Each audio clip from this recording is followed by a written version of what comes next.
March for গাজায় একাত্মতা ঘোষণা করেছেন তারকা ক্রিকেটাররাও। প্রতিবাদ কর্মসূচিতে অংশ নিচ্ছেন তারাও। এদিকে কর্মসূচিতে যোগ দিতে রাজধানীর বিভিন্ন স্থান থেকে মিছিল নিয়ে সোহরাওয়ার্দী উদ্যানে জড়ো হচ্ছেন বিভিন্ন রাজনৈতিক সামাজিক সংগঠন। এ নিয়ে আরও জানাতে জিরো পয়েন্ট থেকে যোগ দিচ্ছেন আমাদের সহকর্মী জাহিদুল ইসলাম। গাজায় যে গণহত্যা চালানো হচ্ছে তার বিরুদ্ধে তো বিভিন্ন শ্রেণী পেশার মানুষ বিশ্বজুড়ে সোচ্চার হচ্ছেন। এই মুহূর্তে আপনি জিরো পয়েন্টের পরিস্থিতি কেমন দেখছেন? বান্ডেল থাকলে প্রতি সেনমানিতে টাকা বাঁচবে। বিকাশ সেনমানি বান্ডেল কিনে জিতুন প্রতি লেনদেনে।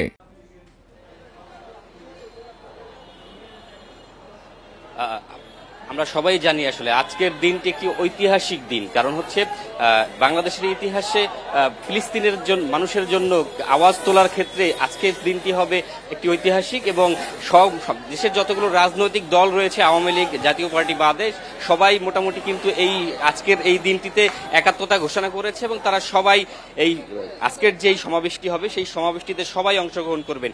এই মুহূর্তে আমরা রয়েছি গুলিস্তান জিরো পয়েন্টে, এবং চারদিক থেকেই কিন্তু ছোট ছোট মিছিল নিয়ে মানুষ আসছেন, ফিলিস্তিনের পতাকা হাতে নানান স্লোগান দিচ্ছেন।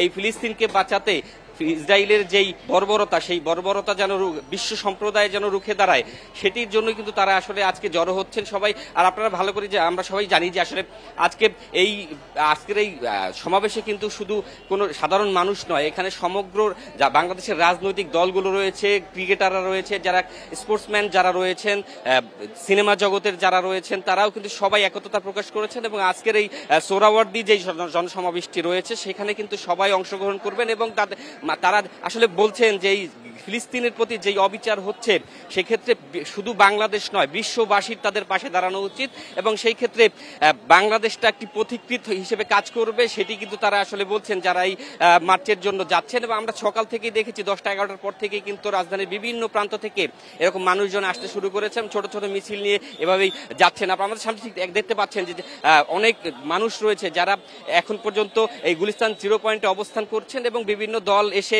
এখানে একত্রিত হচ্ছেন।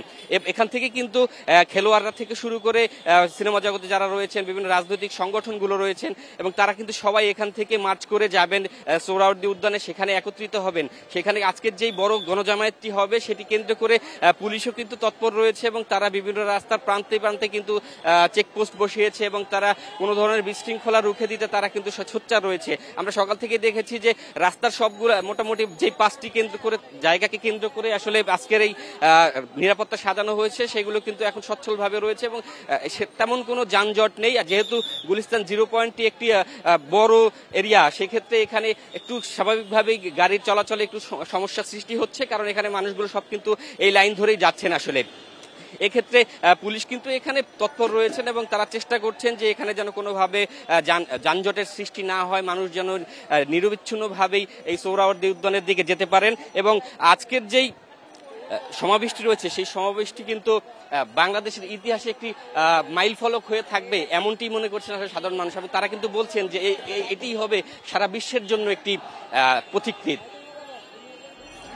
গুলিস্তানের জিরো পয়েন্ট থেকে মার্চ ফর গাজার কর্মসূচি নিয়ে জানাচ্ছিলেন আমাদের সহকর্মী জাহিদুল ইসলাম।